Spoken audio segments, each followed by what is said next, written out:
નમસ્કાર દર્શક મિત્રો, તહેલકા ન્યૂઝમાં હું મેઘા અગ્રવત આપનું હાર્દિક સ્વાગત કરું છું. આપ જોઈ રહ્યા છો તહેલકા ન્યૂઝ અને નજર કરીએ આજના મહત્વના સમાચારો પર. નવા તવરા ગામના ગ્રામજનોને 2 કિલોમીટર દૂર જૂના તવરા પીએમ શ્રી પ્રાથમિક શાળા જૂના તવરા મતદાન મથક ઉપર મતદાન કરવા જવાનું હોવાથી મતદારોમાં ભારે આક્રોશ. નવા તવરા ગામે ઘર આંગણે મતદાન મથક હોવા છતાં પણ નવા તવરા ગામના વોર્ડ નંબર 7માં 11 સુધી વધુ મતદાતાઓને જૂના તવરા ગામે મતદાન કરવા મતદાતાઓને જૂના તવરા ગામે દોઢથી 2 કિલોમીટર અંતર કાપી મતદાન કરવા માટે મતદાન મથક સુધી પહોંચવા માટે ઘણી મુશ્કેલી પડી રહી હતી. ત્યારે વૃદ્ધ વયના સિનિયર સિટીઝનો માટે પણ હાલતું તંત્ર દ્વારા વાહનો પર પણ પ્રતિબંધ કરવામાં આવતા તેઓને ચાલીને મતદાન મથક સુધી પહોંચતા ઘણી તકલીફો પડી હતી. ત્યારે નવા તવરા ગામના લોકો એકત્ર થઈ સ્થાનિક સ્વરાજ્યની ચૂંટણીમાં તો મતદાન કર્યું, પણ આવનાર સમયમાં જો આમ પરિવર્તન નહીં આવે તો સમગ્ર ગામ આવનાર ચૂંટણીનો બહિષ્કાર કરશે. રિપોર્ટર અબ્બી સૈયદ, ભરૂચ.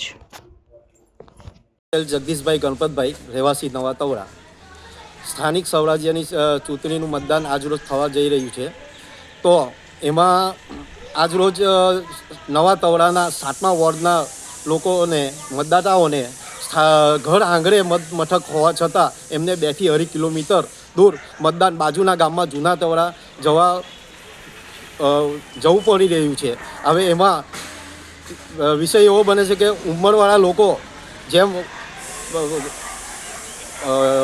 વધુ ઉંમરના લોકો છે એમને જવામાં ઘણી તકલીફ પડી રહી છે. આ ચૂંટણી તો ઠીક છે, પણ આવનારી ચૂંટણીમાં જો આને સુધાર કે બદલાવ લાવવામાં નહીં આવે તો અમે સ્થાનિક 7 નંબર વોર્ડના સાથે પૂરું ગામ ચૂંટણીનો પૂર્ણ રીતે બહિષ્કાર કરવામાં આવશે. નવા તવડા વોર્ડ નંબર 7નો રહેવાસી.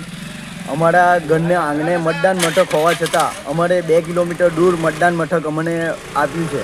તો અમારું તો ઠીક છે, પણ અમારા ગામમાં અમારા વોર્ડમાં ઘણા વૃદ્ધ માતા બહેનો છે, તો એ કઈ રીતે વોટ આપવા જશે? અને બીજું કે હું અત્યારે જ મતદાન મથકની વિઝિટ કરીને આવ્યો, તો ત્યાં વ્હીલચેર અને કોઈ સુવિધા એવું છે નથી. અત્યારે હાલમાં ત્યાં એટલો તાપ છે, તો કઈ રીતે વૃદ્ધ માતા બહેનો જઈ શકે? તો આ વર્ષે તો ઠીક છે, પણ આવનાર ચૂંટણીમાં જો આનામાં સુધારો ના કરવામાં આવ્યો તો અમારું ગામ, અમારો વોર્ડ આ ચૂંટણીનો ટોટલી બહિષ્કાર કરશે.